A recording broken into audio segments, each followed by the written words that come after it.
Thank All you. right, thank you so much, Jose Luis. That was chingon, my friend. As always, hard to follow you, buddy. All right, well, everyone, I think I'm gonna do three poems. So let me start my clock, and I'm gonna start off with a poem from my book, The Codex Mahauticus. This is the first poem I ever read in public, and it's kind of a funny story. Um, Basically, it was this contest for Times Square to write a poem about Times Square, and my grandpa had just died. And basically, I had this idea that what it would be like if I dumped my grandfather's ashes in Times Square. Well, so I submitted the poem and I won. That's the shit. That's the crazy part. They didn't give me $1,000, y'all. But then the place where I read it was in the middle of Times Square. So I was in that big ass TV. Like, it was wild. So anyway, first time I ever read was in Times Square. It was about this poem. But I think by the very end, when I read the poem, I felt like I shut the shit down. You'll see what I mean. So this poem is from the Codex Mohauticus. This poem is called 2008, Fifth Sun, Our Present. And so Theo Pancho and Charlie penetrated Manhattan, deep, sloppy July humidity tangling them until times is square, as Theo used to say, though we'd never been. And so is Sinaloa and destiny linked with web to this eastern place, and so Charlie Chastateas would dump his Theo's ashes wherever he thought best, here in times is square. Charlie looked down at his Theo's new shell, then he said, but oye, listen, oye, and look, Theo, la luz, said Charlie through his Theo, whom he toted in black plastic sacks, cinched at top, and how long and hidden. Dio and his dreams follow clinking cloud, rolling curtains, gas green, neon, billowing, crowd furrowed, strange brows. Pues, mighty torrent, crowd shores its might, and cálmate los huevos, Dio, hush your thunder, said Charlie, clearly speaking his Dio de los Muertos, Pancho shunned what's common and mean, 6,982,488 lights flashing fury thought bulbs, and another 6,982,488, and noise, and his Dio from beyond, para el tiempo to boot, and these lines, cosmos, black, blanket, star, speckled nebulae, constellations of sun. Len yo, hasta Charlie to the folks exiting planet Hollywood and to some 50-foot tall, pouty-lipped, pyrite white being. Oh, Theo, away, alone, along on 42, Charlie walking solo west with Theo's ashes in this plastic sack. Watchale, walking Theo's ashes north past Swatch, hug sideways, oh servicio, here Theo, here time's money Theo, Charlie said to his uncle's ashes sack cinched, time, movement, and Manhattan, time metaphor, said Charlie to his uncle's ashes of movement don't exist, bueno, buckle no arrow, buckle no fleeting sense. And Charlie Chastateas reckoned here in Nueva York, lights, and folks who ask C for money and say, B2B, what's in that bag, boss? And can I get some? And C, no, es mi tío en esta bolsa. Basta, and no forever sus primos no tiene su papá, not now, no forever Charlie, and the body just disappears, becomes dirt. Well, his ashes anyway, never to have visited times a sweat of blood mixed with his flesh. Oh, Theo, dead, evil in his politicking, fascista como Ezra Pound, racist Theo, fearful Theo, hatred, hard-hearted contra women, immigrants, LGBTQ, all ethnicities, evil Theo of different worlds, really refracted big time, and he wanted times a square?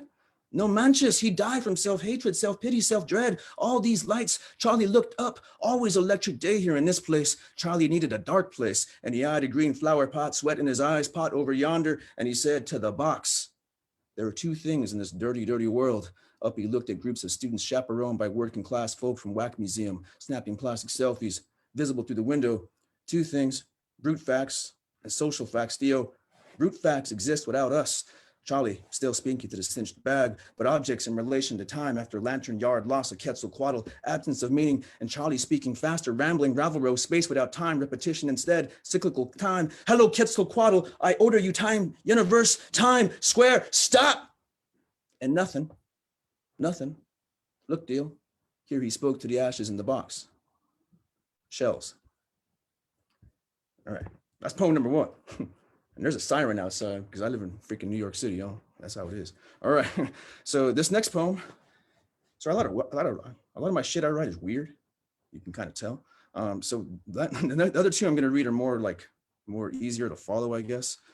So this one was actually my father and I in 2009. We went to Sinaloa, Mexico, to go find where my grandfather basically abandoned his family during the Mexican Revolution. My grandfather had 3 different families.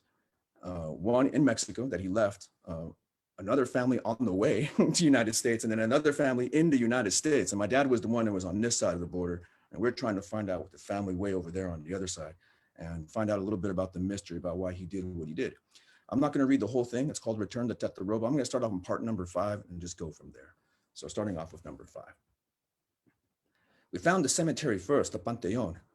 My father had been researching genealogy, and he wanted to confirm speculations about dates and why my abuelo Francisco abandoned his family in Sinaloa.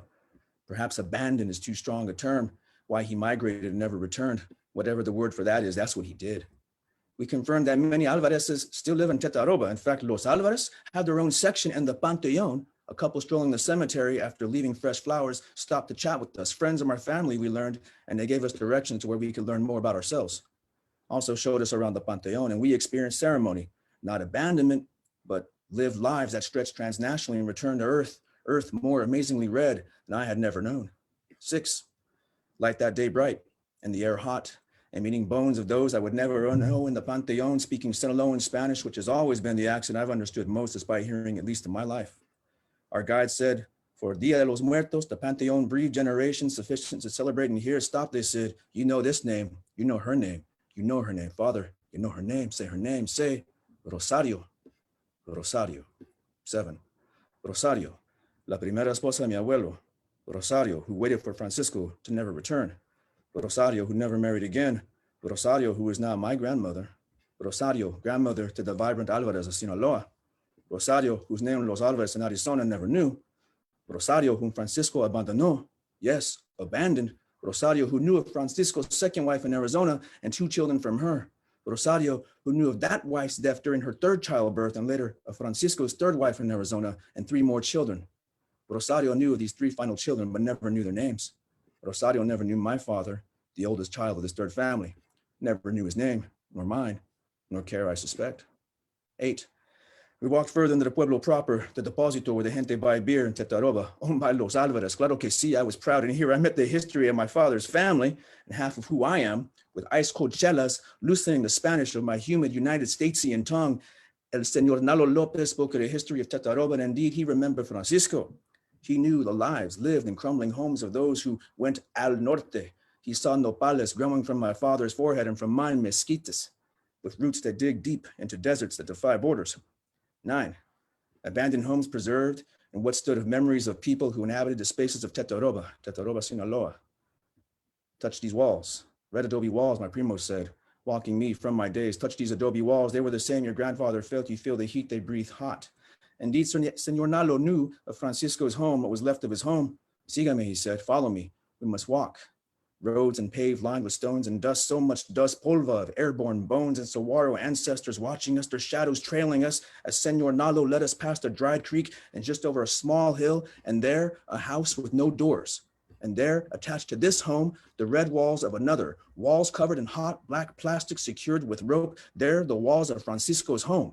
What was left of Francisco's home, now a storage space for another family's home. 10. Aquí vivió, Senor Nalo said. He lived here. Rosario, after decades of waiting, left this home and lived with her children when Francisco never returned. And yes, here, the fruits of Francisco's 3rd family in the USA found ourselves here, frente a frente with echoes of the faces of Francisco's children from his 1st family, closer to the center of El Rancho Tetaroba. How Los Alvarez of Arizona dwindled to less people over 100 years, and how Los Alvarez and Tetaroba increased and lived in all parts of Mexico. And these walls of Francisco's old house crumbling to earth, red earth, touch these walls, Senor Nalo said, touch these walls, your abuelo's home. Yes, the color colorado. They were the same your grandfather felt. You feel the heat, they breathe hot. Touch these walls, paredes en el frente, en mente. They were the same your grandfather felt. You feel the heat, they breathe hot. I pocketed a piece of this wall, and later when drunk, way drunk after getting to know mis primos better over more chelas, I stumbled into the hotel, hot tears in my eyes. Dad, I said, I kept this for you, for all of us, but always for you, to keep him, to remember, always remember what he did to her. Earlier, when hiking back from the adobe walls, climbing down the drainage of rayed rock, sweet minted plants, Robert, my father of 5, all born in Arizona, Robert stops to catch his breath, then rips bamboo from the root, clouded red dust clumps dropping. This is where he was born, and now we know why. Now we know why, and now we can see why. Okay, so that was poem number 2 about my old man, Robert, the jefe. So, hey, y'all know Mother's Day is coming up. I know, cabrones, don't forget your moms. Las jefas. Mexicans, we call our moms the jefas sometimes, the jefes or the dads. So I write this poem This one's from my moms. I did one for my dad and my grandpa. This one's from my mom. This is for all the moms out there. How about that? This one I call La Jefa. And I wrote this poem a long time ago when I was probably, I want to say about 22. And I just found it the other day. And I was thinking, well, you know, I'm doing this poetry thing, so maybe I'll read this one too. And it's a little, I did a little things. I fixed a few things. But anyway, I'm going to read this one. This was called La Jefa. And that means quite literally the boss. So we call the moms the boss. La Jefa smiling, her gummy smile smiling with all her soul, smiling that smile into me, my gums, those teeth, my teeth, she raised me, she bore me. La Jefa wants to be smart for me, closes her eyes for me, uses big words in English to please me, knowing that reminds me she needs me to listen. And as I turned her away, shut her mouth and nodded, antidepressant specialist lectured La Jefa, seeming attempted, lifted her head, that loyal Jefa would never let her babies, understanding no scientific jargon of brain impulse restriction and imbalance dependence, El Jefe, asleep next to her, he's the only genuine in the family, fought her eyes falling, wanting me to see she can be one of those educados. She'll fight her accent, prove to those who said she was never better than her, who were never beaten by their ex-lovers, battered by their heritage, who don't remain silent as stones, who can see things in words, who are better than most Mexicans who don't have excuses to cry. You don't have to clean offices at night. Who don't have to care for the children of others to live. She obeys to send her boy to school to be one of those educados. La Jefa says, I'm better than her. I'm not. La Jefa's real. I'm not. La Jefa's better. Her smile, she hurts. Her wrinkles on the back of her neck hurt. Her old knees hurt and buckle, wrinkles around her eyes. Her fist she cannot clench. Hurts. Once after work, after tagging along with her to the DES, first cleaning job she had, she searched the bottom of her bolsa for change, bought me a dilly bar from Dairy Queen, pack of Pall Malls, a bottle of Coors for El Jefe, a Triangle drive-through liquor, and nothing for herself. More than once, she forgot herself. La Jefa told my hermana one day she was afraid of me because I make her words not hers, that I can twist English into evil, that my education distances us, reverses the power and admiration, that everything I say is smart to my advantage. Yet my words fail to go home, go to resent blood, go to old eyes, brown mirrors reflecting me white. And for that, I say, fuck poetry. That's it. Thank y'all. I'm gonna stop with that one. Thanks, Stephen. That was Stephen Alvarez. And now over to you, Anthony Cody. This is a great reading. Thank you so much for doing this. All right, thank you so much, Lisa. So Luis, Stephen, appreciate you both. I just want to acknowledge that today I'm reading from the traditional lands of the Yokuts and Mono people here in what is now Fresno, California. I pay my respects to our native elders, both past and present. And I ask each of you to also do that work, honor your elders, native in our history, in our ancestors.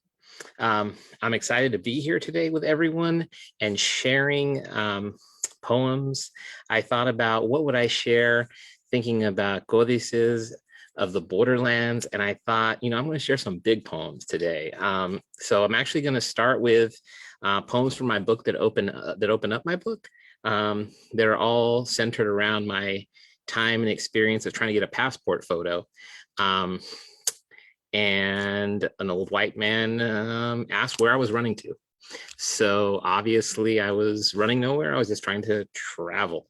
And due to the political climate, instead of doing something different, I decided to write a book, which is one part my own history, one part my grandfather's history, one part our collective history of living in the Southwest, and a big helping of all of the violences that occurred after the Trio of Guadalupe Hidalgo against Mexican and Mexican Americans, and how it keeps on happening. So I'm going to share my screen with some of those poems, and we will go from there.